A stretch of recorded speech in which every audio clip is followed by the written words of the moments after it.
kita sebagai petani ada sedikit kendala, Pak. Ya, kendalanya apa nih, Pak? Kendala kami sebenarnya cuma di pasca panen. Pasca panen maksudnya Untuk pengolahan ratun ini karena limbah-limbah sisa tebangan ini kan banyak. ya, Seiring dengan peraturan pemerintah yang kita nggak boleh bakar lahan dan hutan, ya. jadi kita nggak bisa ini melakukan itu, karena itu nanti bisa mengganggu pertumbuhan ratunnya. Maksudnya sisa-sisa daun Ya, menutupi ratun sehingga pertumbuhan terhambat. ya. Dan itu harus dilakukan dengan mekanisasi gitu Pak ya. Mekanisasi menggunakan alat. Nah, karena gini, sebelum ada larangan itu kita bakar sisa-sisa limbah itu, terus kita keras pakai parang. Ya. Sehubungan dengan larangan pemerintah nggak boleh membakar lahan, nah, makanya kami kesulitan. Kesulitan itu ya. Itu sudah menjadi kendala Pak ya. Jadi solusinya ada alatnya Pak yang bisa itu. Ada yang namanya alat itu transmuser.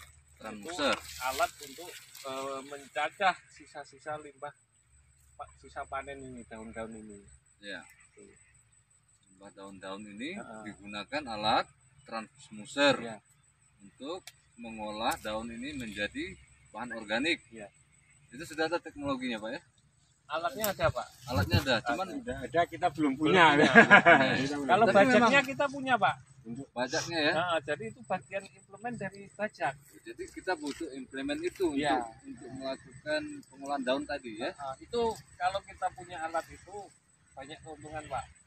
Yang pertama, otomatis kita mematuhi larangan pemerintah Ya. untuk tidak bakar lahan dan hutan. Ya, hotspot lah ya. Nah. Mm. Yang keduanya itu keuntungannya sisa-sisa daun yang bisa kita cacah hancur itu bisa jadi pupuk untuk Nah, itu yang bisa menjadi pupuk itu sudah ada yang memanfaatkan daun ini menjadi pupuk.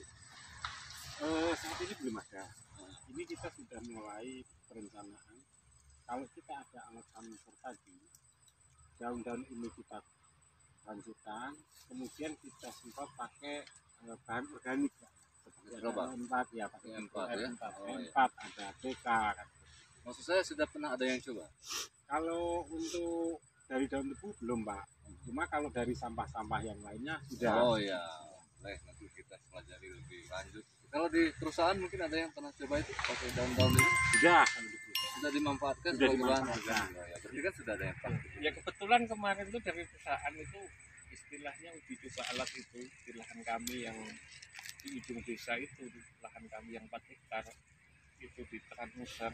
Jadi daun-daun seperti ini hancur, lembut, itu bisa jadi pupuk. Jadi pertumbuhan tebu itu bagus, cepat. Ya, itu- Keuntungan lain kita nggak perlu istilahnya, kalau istilahnya sih ngebum, Pak, membekukan benih itu. Oh, ya. Dan karena tanah itu sudah tertutup sama daun-daun tebu yang hancur itu, jadi benih nggak bisa tumbuh. Jadi Nah, jadi- ada penghematan di herbisidanya. Herbisida hemat juga ya. Memang herbisida itu memang harus dibatasi penggunaan Pak Bas ya. Ya. Kalau bisa kita menggunakan bahan Bahan organik organik. bukan yang merusak ya. Artinya satu kita dapat di sini bahwa yang menjadi kendala utama itu adalah transmuser yang merupakan implement traktor. Iya. Ya, implement traktor untuk mengolah sisa-sisa daun tebu menjadi bahan organik yang bermanfaat bagi tanaman tebu kan gitu Pak yang menjadi kendala utama. Jadi sesuai dengan gini, Pak, harapan kami, ya keinginan kami gini, adanya larangan untuk membakar sisa-sisa panen ini harus diiringi dengan solusi. Wah, solusi Dari pemerintah gimana baiknya. Oke. Yang selanjutnya, ini kan banyak konversi nih dari areal karet menjadi areal tebu. Nah, bagaimana pemikiran itu yang berkembang di masyarakat? Apakah memang masyarakat mau ikut bergabung di tebu atau? Sebenarnya sudah banyak masyarakat yang ingin beralih dari karet ke tebu seiring tidak meningkatnya harga karet, malah semakin hari semakin Osot ya. merosot kan karet itu. Jadi tebu ini dianggap sebagai komoditi alternatif yang bisa menaikkan pendapatan petani. Gitu. Betul. Jadi begini, Pak, dengan adanya tebu di lokasi desa ini banyak keuntungan, banyak menyerap tenaga kerja, Pak. Padat karya ya. Ya, Ya, ini kan satu yang kita catat padat karya yang memang didorong-dorong oleh pemerintah di masa pandemi ini Pak Iya, betul. Basuki kan. Apalagi Padat kalau karya. di musim tebang ini Pak, tenaga kerja kita itu kalau nggak kita batasi itu bisa. Bahkan kemarin tuh sempat di musim ini kita gunakan tenaga tebang saja 80 orang Pak.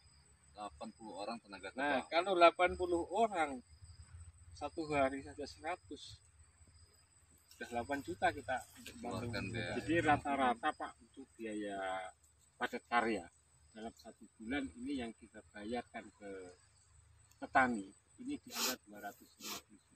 250 juta. 250 juta ya kan. Sekarang plafonnya berapa nih Pak? Kalau untuk 1 hektar mulai dari tanaman baru nih. Plafonnya dari pengolahan lahan land clearing sampai tebu nyampe pabrik dengan tonase perkiraan tonase 80 ton itu sampai di angka 33 juta. 33 juta. 33 juta. Sekarang 33 juta itu seperti kalau yang kami tahu komponen 33 juta itu ada yang dibantu pemerintah. Ya. Mungkin terbatas lingkupnya hanya 100 hektar gitu Iya. kan. Berupa land clearing. Yang kedua bantuan sedikit stimulan pemupukan. Iya. Nah, sisa pembiayaan itu bagaimana? Ada mandiri.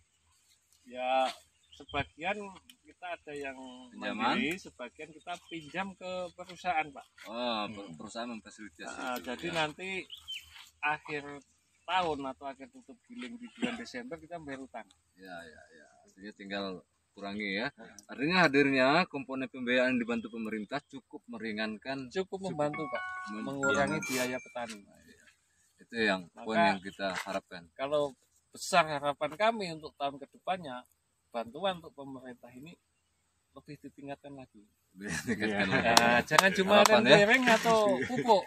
Bila perlu tambahi bibit. Pak. Ya, Bibit nanti kita carikan solusinya itu. Nggak pernah Karena selesai itu. Bibit itu paling ya operasional paling tinggi itu. Ya, bibit itu. oke. Ya. Tapi yang lebih penting harus buat proposal Pak.